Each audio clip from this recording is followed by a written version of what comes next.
여러분들이 잘 아시는 성공한 사람들의 7가지 습관이라는 책으로 우리에게 널리 알려진 스티븐 코브리 박사, 경영학자이기도 하고요, 리더십 컨설턴트이기도 한 그런 분입니다. 이분이 워낙에 좋은 책들을 많이 쓰셔서 읽어보신 여러 가지 책들이 있을 것 같습니다만은 그 중에서 특별히 더 기억에 남는 책이 한 권 있습니다. 이 책 이름이 소중한 것을 먼저 하라 하는 책인데요. 이 책에 보면 사람들이 매일매일 살아가면서 보통 자신의 삶의 우선순위를 결정할 때 2가지의 기준을 가지고 결정을 한다고 합니다. 자, 여러분들은 어떤 기준으로 살아가시는지 한번 잘 생각해 보시기 바랍니다.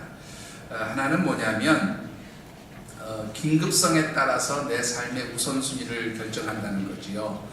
어떤 상황들이나 환경들을 만났을 때 혹은 어떤 일들을 처리해야 할 때 어느 것이 더 급한 일인가, 이것에 따라서 이제 삶의 우선순위를 결정하게 되어진다는 겁니다. 그리고 2번째 기준은 뭐냐면 중요성이에요. 역시 마찬가지로 어떤 일들을 결정하게 될 때에 이 일이 더 중요하냐 아니면 저 일이 더 중요하냐, 어느 것이 더 중요하냐, 이 중요성에 따라서 삶의 우선순위를 결정하게 되어진다는 겁니다. 자, 그런데 특별히 중요성만 가지고 따져야 될 때거나 혹은 긴급성만 가지고 따져야 될 때라면 문제가 없겠지만, 만일 어떤 일은 긴급하게 보이고 어떤 일은 중요하게 보일 때 여러분들은 그 긴급성과 중요성 중에서 어떤 것을 우선적으로 선택하게 되어지느냐 하는 것입니다. 자, 여러분들은 긴급한 일이 있고 중요한 일이 있을 때 어떤 쪽을 더 먼저 선택하게 되어지시는지요?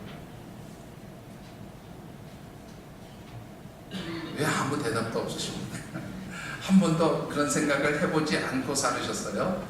자, 여러분들은 긴급성이 더 중요하다고 생각하십니까? 아니면 중요성이 더 우선적이 되어야 한다고 생각하십니까? 손을 들어서 한번 해볼까요? 자, 긴급성이 나는 더 중요하다고 생각한다. 긴급성에 따라서 꽤 되십니다. 그럼 중요성이 더 중요하다. 나머지 분들은 눈치 보시는 겁니다. 자, 대부분의 사람들이 뭐에 의해서 살아가느냐면 긴급성에 의해서 살아간다는 거예요. 이거 급한 일이야, 빨리 처리해야 돼, 이것에 더 우선순위를 둔다는 거예요. 그런데 문제는 이 긴급성에 따라서 살아가게 되다 보면 정작 눈앞에서 보일 때는 이거 굉장히 급한 일이고 빨리 처리해야 될 일이라고 생각되어졌던 일들이 조금 시간이 지나 보니까 아무것도 아닌, 그야말로 사소한 일에 불과한 경우들이 더 많다는 것입니다. 그래서 사람들은 사소한 일에 목숨 걸고 사는 사람들이 많다, 그렇게 이야기를 합니다. 사실 더 중요한 것은 이 일이 정말로 중요한 일이냐 그렇지 않느냐, 이것을 먼저 생각해야 된다는 거예요. 그래서 사실은 일의 긴급성보다는 중요성을 먼저 더 따져서 사는 것이 정말로 가치 있는 삶을 가져오게 되어진다, 그런 말입니다. 문제는 여러분들 이 긴급성과 중요성 중에서 중요성에 더 무게를 두고 살아갈 수 있는 지혜가 무엇이냐, 그런 것이지요. 답이 있을까요? 어떻게 생각하십니까? 여러분들 오늘 좀 생각을 좀 많이 하시면 좋을 것 같은데, 나는 긴급성에 따라서 사는 삶인가, 중요성에 따라서 사는 삶인가, 사실은 깊이 생각해보지 않고 사셨을 것 같아요. 근데 한번 좀 생각해 보시기 바랍니다. 저는 이 해답을 누구에게서 찾았냐면 고든 맥도날드라고 하는 목사님 책에서 찾았어요. 이분 책에 보면 내면 세계의 질서와 영적 성장이라는 그런 책이 있는데요, 이분도 그 책에서 사람을 2가지 유형으로 나눕니다. 어떤 유형으로 나누냐면 충동에 이끌려서 사는 사람들이 있고 사명에 이끌려서 사는 사람들이 있다고 그렇게 얘기를 해요. 자, 충동에 이끌려서 사는 사람들은 어떤 사람들입니까? 하루하루를 본능적으로 살아가는 사람들이에요. 감정에 이끌려서 살아가고 또 충동적인 어떤 그러한 감정들의 지배를 받아서 살아가는 사람들이 바로 충동에 이끌려서 살아가는 사람들이다, 그렇게 이야기를 합니다. 근데 이와는 다른 소명 또는 사명에 이끌려서 살아가는 사람들이 있습니다. 이 소명이나 사명에 이끌려서 살아가는 사람들은 내가 이 땅에서 살아가는 삶의 목적이 무엇인지를 생각하면서 살아가는 사람들이죠.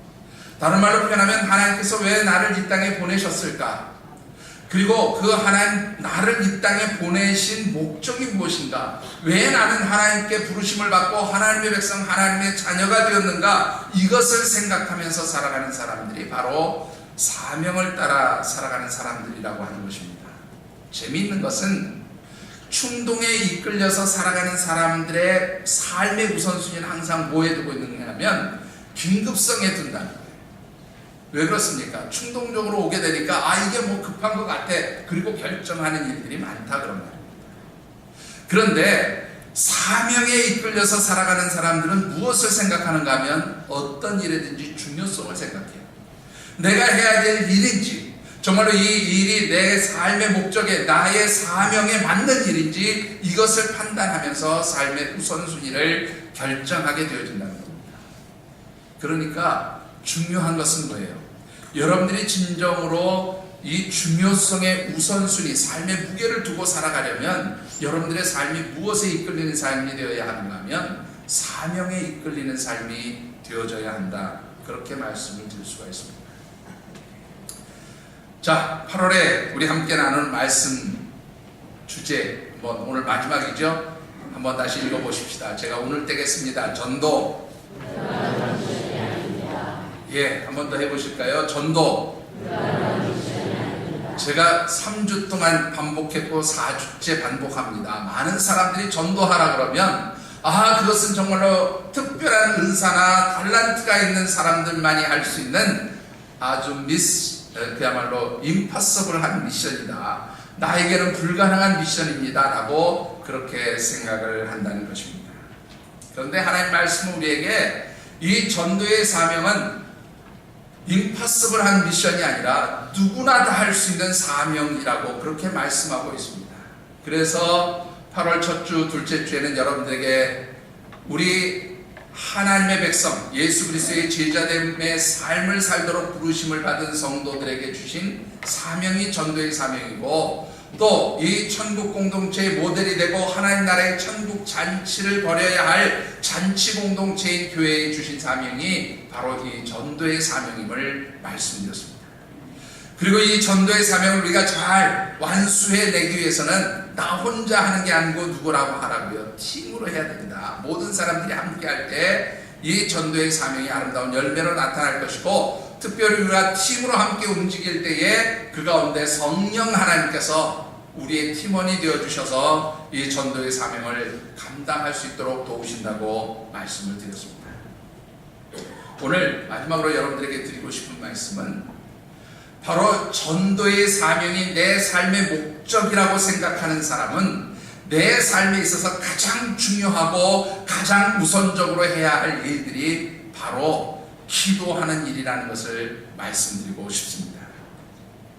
오늘 우리에게 주신 하나님의 말씀은 특별히 천국 복음을 증거하고 영혼구원의 사명을 감당하며 전도의 사역을 감당하셨던 예수님께서 가장 중요하게 생각하시고 행하셨던 일들이 바로 기도였음을 우리에게 아주 잘 보여주고 있는 그런 말씀입니다.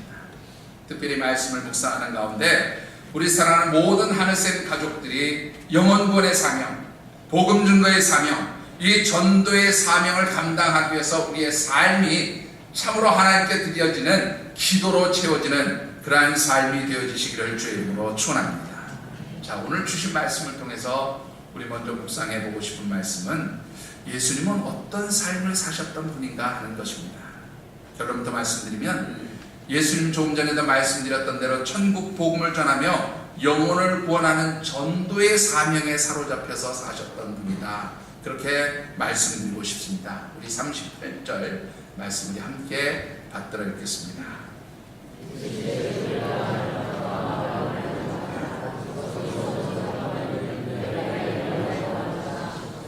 자, 오늘 이 본문 말씀이 기록되어 있는 것이 마가복음 1장입니다. 복음서의 첫 장은 대부분 예수님의 공생의 사역이 시작되어지는 내용들이 많이 담겨져 있음을 보게 됩니다. 복음서 앞부분은 대부분 그렇습니다. 특별히 이 마가복음 같은 경우는 예수님의 탄생에 관한 기사들이 없고요. 이제 예수님께서 이제 그 세례 요한의 예비되어진 자의 소리를 통해서 이 땅에 나타나시고 세례 받으시고 또 금식하시고 기도로 준비하신 후에 공생의 사역을 시작하시는데, 제자들을 부르시고 공생의 사역을 시작하시는 그 공생의 사역의 첫 장소가 가버나움이라고 하는 마을이었음을 오늘 성경은 우리에게 기록하고 있습니다. 자, 이 가버나움이라고 하는 마을은 여러분들 지금도 있어요. 지금도 이 이스라엘에 가면 가버나움이라고 하는 그 마을인데, 그 이스라엘 마을 이름으로는 가파르나움 이렇게 이제 하는 그런 마을. 굉장히 큰 동네예요. 지금도 예수님 당시에 있었던 회당의 유적지가 있는 그런 곳인데, 이 회당이 굉장히 큽니다. 그 얘기는 뭐냐면 그때 당시도 많은 사람들이 살았던 그런 마을이다 하는 것입니다. 자, 예수님께서 이 가버나움이라고 하는 동네, 이 마을에서 복음을 전하셨는데, 이 마을은 예수님의 첫 번째 제자라고 보통 우리가 이야기하는 베드로가 살던 그런 동네이기도 했습니다. 특별히 오늘 성경 앞에서부터 쭉 읽어서 내려오다 보면 예수님께서 이 가버나움에서 사역을 하시는 그 시작하시는 날이 안식일이었습니다. 그래서 이 안식일에 오전에는 회당에 가서 말씀을 전하시고, 이제 베드로의 집에 가셔서 베드로의 장모가 이렇게 열병으로 누워서 아파하는 것을 보시고 그 병을 고쳐주셨어요. 그리고 나서 이제 쭉 내려와서 보시면 이제 많은 병자들과 귀신 들린 사람들을 고쳐주셨다, 그렇게 성경은 기록하고 있습니다. 오늘 우리가 읽지 않은 본문이지만 33절의 말씀을 보면 뭐라고 되어 있는가 하면 이렇게 되어 있어요. 온 동네가 그 문 앞에 모였더라, 그렇게 되어 있어요. 이 얘기는 뭐냐면 온 동네 사람들이 다 베드로의 집 앞에 와가지고 예수님이 병 고쳐주시기를 기다리고 있었다, 그런 말입니다. 자, 여러분들, 예수님이 이렇게 많은 병자들을 고치시고 귀신 들린 자들을 고쳐주시는 이 사역을 펼치실 때에 본문에 보면 많은 사람들이 예수님을 찾아왔어요. 잠시 후에 말씀을 드리겠지만 아마 늦은 시간까지 예수님께서는 이 병든 자들, 귀신 들린 자들을 고쳐주신 것으로 보여줍니다. 그런데 날이 밝자마자 또 많은 사람들이 와서 예수님을 찾기 시작했다는 것이죠. 자, 왜 이들은 예수님을 찾았을까요? 예수님을 찾아온 이 가버나움 동네의 많은 사람들은 어떤 생각으로 예수님을 찾았냐, 그 말입니다. 우리 37절의 말씀을 같이 한번 받아보겠습니다. 37절입니다. 자, 여기 말씀을 보시니까 제자들이 예수님을 찾아와서 예수님이 이 가버나움 모든 동네 사람들이 다 와서 예수님 찾습니다, 그렇게 이야기를 합니다. 이 예수님을 찾는다는 말을 원문 성경에 보니까 뭐냐면 집요하게 추적한다 그런 말인데, 무슨 범죄자를 찾아서 추적한다는 그런 의미의 말이기보다는, 여러분들 요 말을 더 정확하게 요즘에 표현할 수 있는 단어가 있다면 광팬들이 자기들이 좋아하는 인기인을 찾아다니는 모습을 생각하면 요 말이 더 정확한 표현이 될 것 같아요. 여러분들, 광팬이라는 말이 무슨 말인지 아시죠? 아세요? 예, 한자로는 미칠 광자를 쓰고요, 영어에 팬, 뭡니까, 우리 자기가 좋아하는 인기인들을 따라다니는 사람을 팬이라고 그러잖아요. 그렇게 두 단어가 합성된 게 광팬이에요.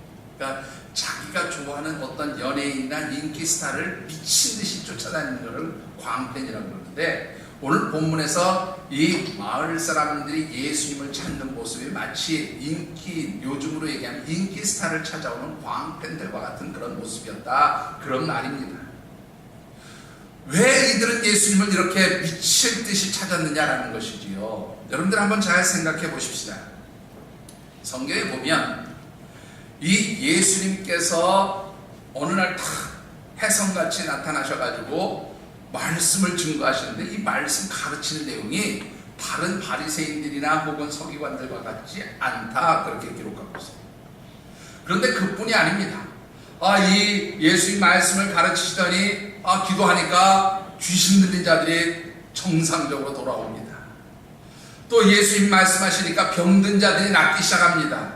여러분들, 한마디로 말하면 이런 예수님의 모습은 가버나움 사람들에게 어떤 기대감을 갖겠는가 하면 이 예수님이 구약 시대 때부터 약속되고 예언되었던 메시아가 아닐까 그런 생각을 가지게 했던 것으로 보여집니다.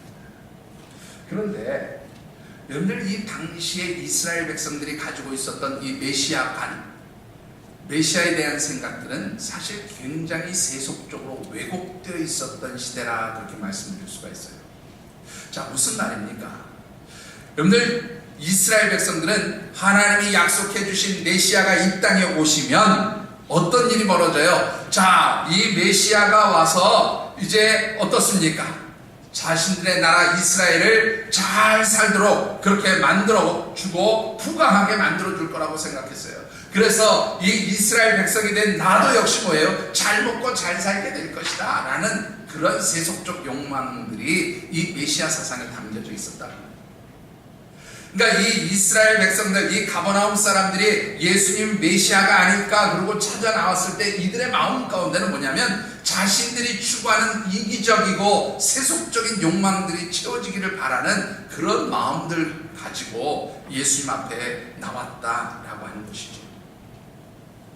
자, 그렇다면 이런 가버나움 동네 사람들의 모습을 보는 제자들은 어떤 마음이었을까요? 여러분들 오늘 이 37절 말씀에 보면 만나서 이르되, 그러니까 예수님께 사람들이 예수님 찾습니다 그렇게 말했다는 거예요. 근데 이 이르다라는 단어를 여러분들 원문 성경에 보니까 뭐라고 되어 있냐면 소리치면서 말했다 그런 뜻이에요.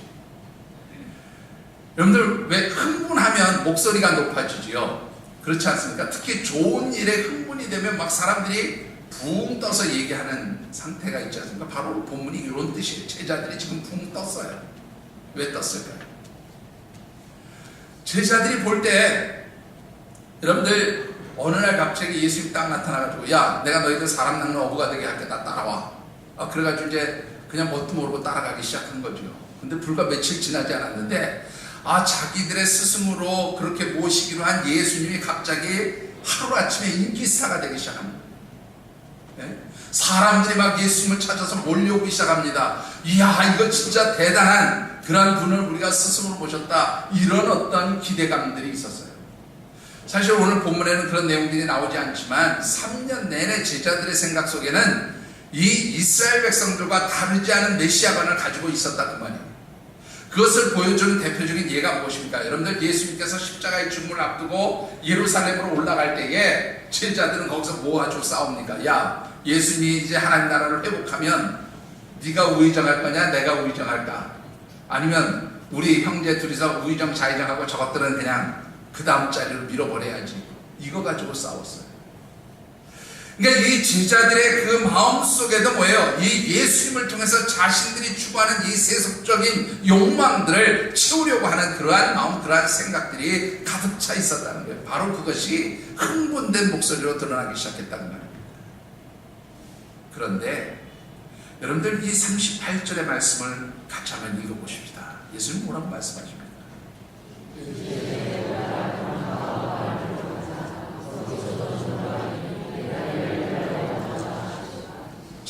예수님 말씀의 표현은요 아주 담담합니다. 무엇하러 가자고요? 전도하러 가자. 그리고 이 전도하는 일을 위해서 내가 왔다, 그렇게 말씀하고 있습니다. 여러분들 지금 예수의 인기는 폭발 직전입니다. 예수님 뭐라고 한마디만 해도 사람들이 와 하는 그런 상황입니다. 근데 오히려 예수님 그런 사람들의 인기 폭발의 그 자신을 따르는 그 추종하는 세력들을 조용히 떠나서 복음을 증거하는 새로운 동리를 찾아가기 시작했다는 거예요. 왜 그러셨을까요? 왜 예수님은 이 하루아침에 스타가 될 수 있고 인기인이 될 수 있는 그 자리를 떠나서 흔들리지 않는 담담한 마음으로 다음 삶의 자리를 향해서 나갔냐는 거예요. 그 이유가 요한복음 6장 38절에 잘 나타나 있습니다. 같이 읽어보실까요?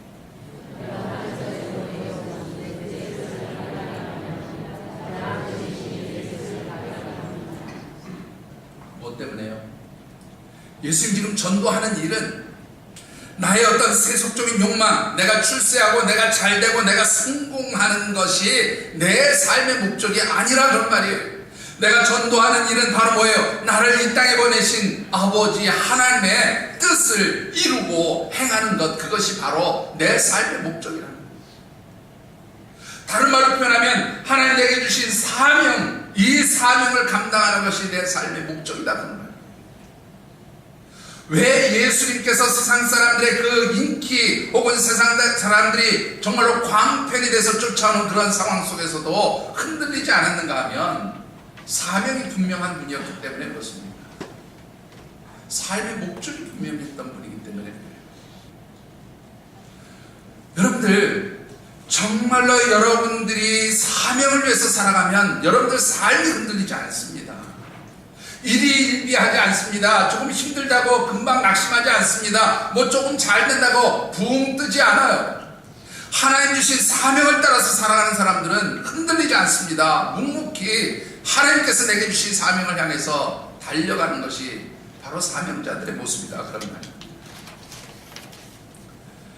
영국 성공회 출신으로 인도와 페르시아, 지금의 이란입니다. 이곳에서 선교 사역을 했던 헨리 마틴이라고 하는 분이 있습니다. 1700년대 후반에서 1800년대 초반에 사역을 하셨던 분인데요. 이분이 인도에 가서 선교사로 사역을 하면서 인도어로 성경을 번역했고요. 평생 인도 선교사로 이렇게 사역을 하시다가 이제 말년에 이제 흔히 말하는 이제 은퇴하신 거예요. 선교사로 은퇴하시고 고국으로 돌아왔는데 오자마자 다시 선교사 지원을 하는 겁니다. 이번에는 내가 페르시아, 지금의 이란으로 가서 선교사로 일하겠습니다. 사람들이 다 말렸어요. 아이고, 지금 그 나이에 그 연세에 무슨 또 사역을 하십니까? 이제는 좀 쉬시면서 노년의 삶을 즐기시지요. 그런데도 가셨어요. 그래서 가서 페르시아 말 이란말을 열심히 공부하고 그 언어 공부가 끝난 다음에 9개월 동안에 이 신약 성경 전체하고 또 시편을 이렇게 번역을 했습니다. 그 나라 말로 번역했어요. 복음을 증거하기 위해서 이 성경 번역하는 일은 뭐 필수잖아요. 그런데 당시에 그 페르시아, 이란의 법에 따르면 왕이 허락을 하지 않으면 어떤 책도 만들 수가 없어요. 그러니까 이 왕에게 가서 내가 이러이러한 책을 만들려고 하니 허락을 해 주십시오. 그렇게 승인을 받아야 되는 것을 뒤늦게 알게 됩니다. 그래서 자기가 있던 선교지에서 왕이 있는 테헤란, 지금의 테헤란입니다. 그 왕궁까지 이제 가야 되는데 이 거리가 몇 킬로냐면 960km예요. 요즘처럼 비행기 타고 뭐 KTX 타고 자동차 타고 간 게 아니라 노새 한 마리 타고 960km를 가는 거예요. 갔는데 왕이 자기 나라 사람, 자기 백성도 아닌 어디 외국에서 온, 영국이라는 나라에서 온 그런 사람이 와가지고 만나달라니까 아무나 만납니까? 실패했어요. 왕을 만나는 거예요. 뭐 어떻게 하면 왕을 만날 수 있을까 했더니 당시에 이란으로 와 있는 영국 대사의 추천서를 받아갖고 오면 될 것 같다. 그러니까 이 양반이 다시 이 테헤란에서 영국 대사가 있는 곳까지 갑니다. 그게 몇 킬로냐면 640km였어요. 왕복했잖아요. 제가 계산해 보니까요, 몇 킬로를 왕복했는지 2240km를 노새 타고 왔다 갔다 한 거예요. 여러분들 노후입니다. 나이가 많이 들어서 이제는 힘도 없는 노년의 몸이에요. 그런데 2240km를 노새 타고 왔다 갔다 한 거 얼마나 많은 시간이 걸렸겠어요. 우리처럼 뭐 이렇게 가을에 공기 좋을 때 다니는 게 아니고 뜨거운 사막지방이에요. 결국 그 2240km를 다니면서 왔다 갔다 해가지고 왕을 만나서 성경을 만들어도 좋다는 허락을 받습니다. 그리고 열흘 만에 죽어요. 순교합니다. 근데 이분이 죽기 직전에 남긴 일기에 이런 글이 쓰여져 있었어요. 뭐라고 쓰여있냐면, 나는 깊은 고독 속에서 나의 벗, 나의 친구, 나의 위로자이신 그분을 생각했습니다. 그분은 분명 편안한 삶을 살지 못했지만 가치 있는 삶을 사셨던 분입니다. 그는 사명과 목표에 사로잡힌 분이었기에 자기의 목숨을 돌보지 않았습니다. 이것이 참된 제자의 특징입니다. 마지막 남겨진 일기 가운데 쓰여진 글입니다. 여러분들은 무엇에 사로잡혀 사시는 분들입니까? 여러분들은 정말로 이 제자들처럼 혹은 가버나움 동네의 사람들처럼 자신의 어떤 세속적 욕망, 세속적 욕심, 그것들을 채우기 위해서 신앙생활 하시는 분들입니까? 아니면 하나님 내게 주신 그 사명에 대해서, 이 사명에 사로잡혀서, 하나님 내게 주신 삶의 목적에 사로잡혀서 그렇게 그 사명을 위해서 살아가시는 사람들. 조금 힘들고 어려울 수 있지만 하나님 내게 주신 사명을 위해서 내 삶이 정말로 가치 있게 되어지는 삶이라면 그 삶이 진정으로 행복한 삶이고 축복받은 삶이라고 하는 그것을 여러분들이 생각하시며 살인다 하는 것입니다. 사랑하는 성도 여러분, 여러분들의 삶이 사명에 사로잡힌 삶이 되어주시기를 주의 이름으로 축원합니다. 사명 때문에 살아가고, 사명 때문에 기뻐하고, 사명에 의해서 살아가기 때문에 내가 가치 있는 삶을 산다는, 조금 부족해도, 조금 모자라도, 조금 힘들어도, 조금 정말로 남들이 누리는 것 누리지 못할지라도 하나님 주신 그 사명을 감당해가는 것이 기쁘기에 묵묵히 달려갈 수 있는 그런 한생 가족들이 되어주시기를 주의 이름으로 축원합니다. 여러분들, 이 사명을 따라서 살아가는 사람들은요, 무엇을 가장 중요하게 생각하면서 살아가는 것일까요? 오늘 35절의 말씀을 보면 예수님은 기도를 가장 중요하게 생각하셨던 것을 보게 됩니다. 우리 35절 말씀 같이 받들어 읽겠습니다.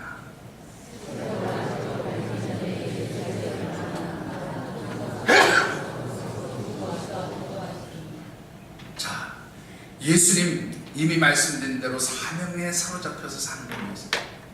사명에 사로잡혀 사는 분이니까 이 예수님은 무엇을 결정짓는 분이에요? 삶의 우선순위에 무엇이 급하고 안 급한 것인가를 따라 사는 분이 아니라 무엇이 중요하고 안 중요한가를 생각하면서 사는 분이었다, 그런 말이에요. 자, 그런데 이 말씀을 보면 예수님이 중요하게 생각했던 것이 바로 뭐냐면 기도하는 일이었어요. 자, 오늘 이 말씀을 다시 한번 보십시다. 새벽 아직 밝기도 전에 예수님이 일어나서 한적한 곳에 가서 기도하셨다, 그렇게 말씀하고 있습니다. 여러분들, 여기서 새벽 아직 밝기 전을 원문 성경에 보면 프로이라고 하는 단어를 쓰는데요, 이게 시간적으로 어떤 시간이면 새벽 3시에서 6시입니다. 여러분들, 새벽 3시에서 6시에 일어납니까? 솔직하게 쉽게 일어나십니까? 제가 생각해보니까 휴가 때 빼고, 휴가 때도 새벽 예배 때 많아요. 땡땡이 안 가고 20년 이상 거의 새벽 예배를 빠지지 않았어요. 그러다 보니까 외국 가도, 다른 나라 가도 시차가 있어도 새벽 4시 5분 되면 정확하게 눈이 떠집니다. 알람이 없어도. 이제 몸에 그냥 배인 거죠. 그런데 그렇게 몸에 배어서 4시 5분 되면 정확하게 일어나는 그런 저이지만 간혹 못 일어날 때가 있어요. 실수할 때 있습니다. 물론 그렇다고 해서 새벽 예배를 빠진 적은 없어요. 어떤 때 새벽 3시, 4시까지 그냥 성경 보고 기도하고 뭐 이러다가 깜빡 잠들면 그때 정말로 못 일어납니다. 밤을 새 경우는 거의 못 일어나요. 그럴 때 누가 전화를 해 이러면 깨는데 알람 소리를 듣고도 못 일어나는 경우가 있어요. 너무 피곤해요. 오늘 본문에 보면 예수님이 사역하신 내용들을 제가 말씀드렸죠. 주일날이었어요. 우리로 얘기하면 주일날. 아침 1부, 2부, 3부 설교 다 하고 예배 끝나고 가서 베드로의 집에 가서 부흥 집회하면서 이 베드로의 장모 병을 고쳐주시고, 그러고 나서 좀 쉬려고 했더니 사람들이 귀신 들린 사람, 병든 사람 잔뜩 몰고 온 겁니다. 아니, 몰고 오려면 좀 일찍 오든지 왜 여기에 늦게 몰고 왔을까요? 여러분들 잠깐 말씀을 한번 보십시다. 여러분들 성경에 보시면 몇 절을 한번 보시면 좋겠는가 하면 32절을 한번 보세요. 저물어 해질 때에 모든 병자와 귀신 들린 자를 예수께 데려왔다, 그렇게 말씀하고 있거든요. 자, 저무는 거하고 해가 지는 거하고 같은 말입니까? 다른 말입니까? 예? 날이 저무는 것과 해가 지는 것과 같은 말이에요? 다른 말이에요? 잘 판단이 안 되시죠? 네? 같은 말이에요. 해가 졌으니까 날이 저문 거죠. 근데 마가는 날이 저물고 해가 졌다, 이거를 같은 말을 두 번을 썼어요. 이게 무슨 의미냐면 아주 늦은 시간까지 이렇게 예수님이 일을 했다는 걸 강조하기 위해서 날이 저물고 해가 졌는데도 예수님이 일을 했다, 이런 뜻이에요. 그러니까 밤늦게까지 일했다, 그런 의미로 이 단어를 쓴 겁니다. 그런데 왜 이 사람들이 일찍 예수님께 병자들 안 데리고 오고 이 밤늦은 시간에 데리고 왔냐 말이에요. 이스라엘 백성들은요, 하루의 시작이 언제부터 시작이 되냐면 해가 질 때부터 하루의 시작이 돼요. 해가 지면 하루가 시작되는 거예요. 그래서 해가 지기 전까지 하루가 끝나는 거예요. 그러면 이 예수님이 이 사역을 하셨던 바로 그날, 지금 사람들이 찾아오기 전날이 무슨 날? 무슨 날? 안식일 날. 이스라엘 백성들은 안식일 날 병 고치면 죽어요. 큰일 나요. 그렇죠? 그러니까 이 안식일에 예수님이 귀신 들린 자 고쳐준 걸 보고도 정작 어떻게 예수님 앞에 이 사람들, 환자들 못 데리고 온 거예요. 그런데 지금 해가 저물었어요. 이제는 안식일이 아니고 새로운 날이에요. 그러니까 이제는 병자 와서 고쳐달라 그래도 괜찮은 거예요. 그래서 지금 이 해가 지고 새로운 날이 시작할 때 모든 병자, 모든 귀신 들린 사람, 온 동네 문제 있는 사람 다 데리고 옵니다. 앞서도 말씀드렸지만 가버나움이 지금도 큰 동네지만 예수님 당시도 굉장히 큰 동네였어요. 얼마나 많은 병자들이 왔을까요? 얼마나 많은 환자들을 데리고 왔을까요? 얼마나 많은 문제 있는 사람들을 데리고 왔을까요? 시간은 기록되어 있지 않았지만 요즘으로 얘기하면 새벽 1~2시까지 예수님이 이 병든 자들을 고치셨을 겁니다. 그런데 새벽 3시에 예수님 기도하러 가셨다. 왜 그랬습니까? 새벽 3시에 한적한 곳을 찾아서 기도하러 가셨다는 겁니다. 왜 그랬을까요? 이 새벽 3시부터 6시까지는요, 하루의 첫 시간을 의미합니다. 하루가 시작되어지는 첫 시간이에요. 특히 이스라엘 백성들에게서 이 새벽 3시에서 6시는 우리로 얘기하면 새벽 하루의 첫 시간을 하나님 앞에 드리는 시간입니다. 예수님 가장 중요하게, 가장 우선적으로 해야 될 일이 바로 뭐예요? 기도하는 일이라고 생각하셨다 그 말이에요. 그런데 기도하려면 왜 한적한 곳으로 가셨을까라는 거죠. 이런 예수님의 모습은 당시의 바리새인들이나 혹은 서기관들 같은 사람들과 굉장히 차별화되어 있어요. 당시의 서기관이나 바리새인 사람들은 하루에 3번 기도하는 시간이 되면 어디 있습니까? 조용한 데 있다가도 길거리로 나와서 기도합니다. 하나님! 기도합니다. 왜요? 이 기도하는 모습을 보면서 내가 얼마나 의로운 사람인지, 내가 얼마나 신앙생활을 잘하는 사람인지, 내가 얼마나 율법을 철저하게 지켜 사는 사람인지, 이 자기 의를 드러내기 위해서 그렇게 길거리에 와서 기도하는 거예요. 그런데 예수님의 기도는 뭡니까? 왜 한적하다는 말은요, 사람들의 방해를 받지 않는 장소라는 거예요. 왜 그런 자리에서 예수님 기도하셨냐 말이에요. 바로 그 자리는 하나님과 만나는 자리, 교제하는 자리. 여러분들, 그 미국의 영성신학자라고 보통 우리가 얘기하는 리처드 포스트라고 하는 분이 계십니다. 이분이 사단이 우리를 공격하는 3가지의 전략을 이야기하는데, 첫 번째가 뭐냐면 소음이에요. 소음. 우리가 시끄러우면 하나님과 교제하는 일을 방해받게 된다는 거예요. 시끄러운 데를 그래서 피하라는 거예요. 두 번째, 사단이 우리에게 공격하는 전략이 뭐냐면 조급성입니다.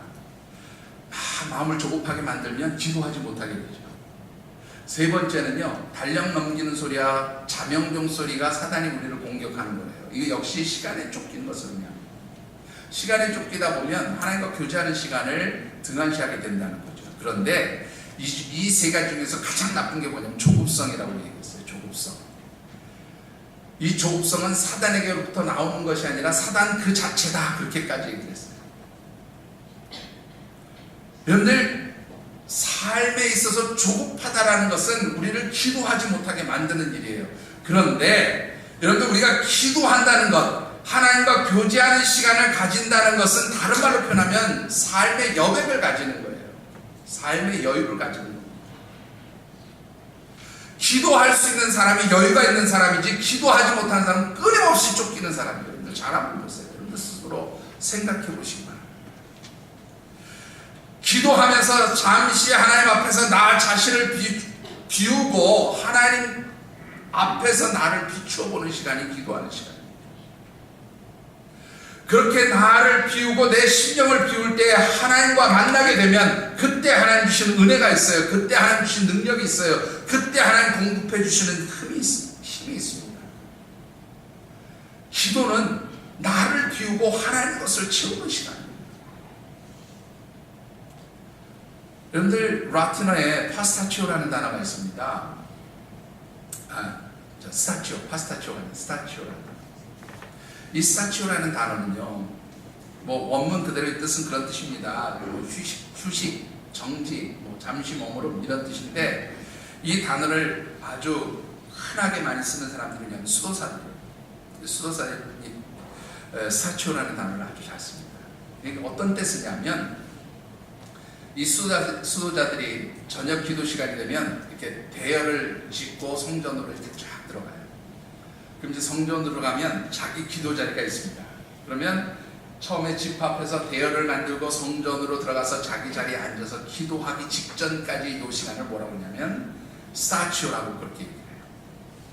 의미는 어떤 의미냐면 일상에서 벗어나서 잠시 하나님을 향하여 나가는 시간, 이런 뜻으로 쓰고 있습니다.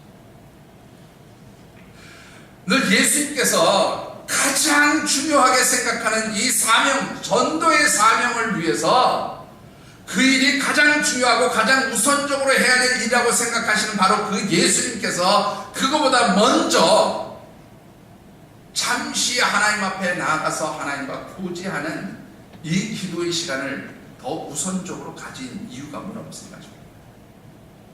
그 기도의 시간을 통해서 나 자신을 비우고 하나님 주신 은혜들을 공급받고 하나님 주신 능력을 공급받을 때 바로 주신 사명을 감당할 수 있다는 것을 예수님 아셨기 때문에. 여러분들 사도행전 2장 4절의 말씀 우리 같이 한번 받들어 읽어보겠습니다. 사도행전 2장 4절.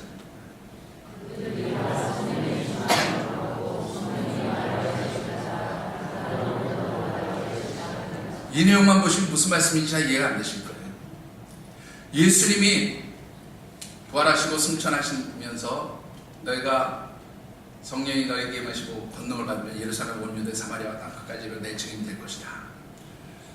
그래서 이 제자들과 120명의 성도들이 마가의 다락방에 모여서 열심히 기도할 때 성령 하나님의 임재하심이 있고 그 성령 하나님의 충만하게 임재하심 속에서 그들이 요즘으로 얘기하면 대인방언을 시작한 겁니다.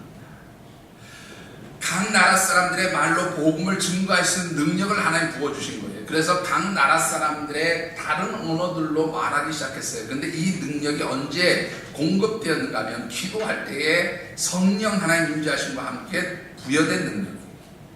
이들이 이전까지 뭐예요? 예수님 십자가에 못 박히실 때 무서워서 두려워서 숨어 있었던 사람들입니다. 도망 다녔던 사람들이에요. 그런데 그들이 기도하는 가운데 하나님 주신 능력이 채워졌어요. 하나님 주신 은혜가 채워졌어요. 그러니까 뭐예요? 전도할 수 있게 되었다 그 말입니다.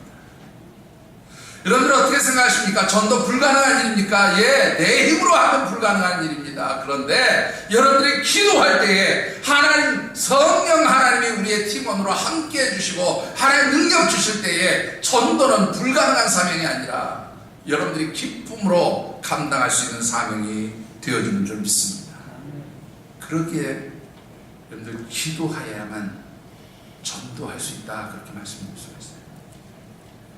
앞서 교회 소식 시간에도 말씀을 드렸습니다.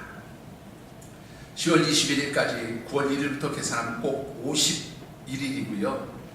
그 당일날 빼면 50일입니다. 주일 빼면 아마 한 40일 될 것 같아요. 추석날 빼고 뭐 이렇게 하면.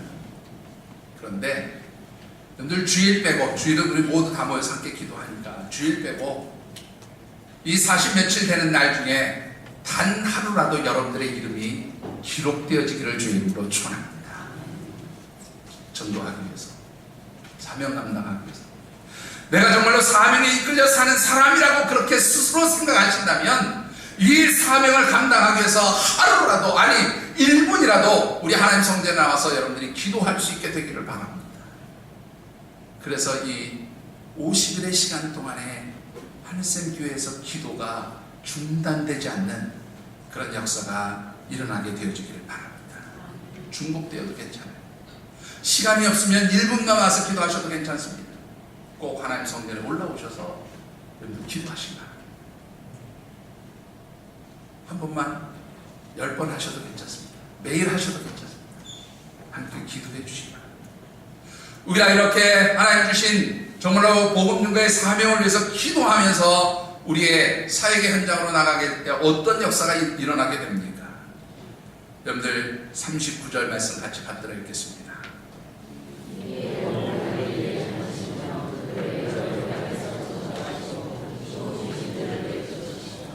바로 기도하는 가운데 자신을 비우고 하나님 능력을 공급받는 가운데 예수님도 전도하실 수 있었고 귀신들을 내어 쫓고 병든 자를 고치는 능력이 공급되어졌다는 것을 말씀을 통해서 보게 됩니다.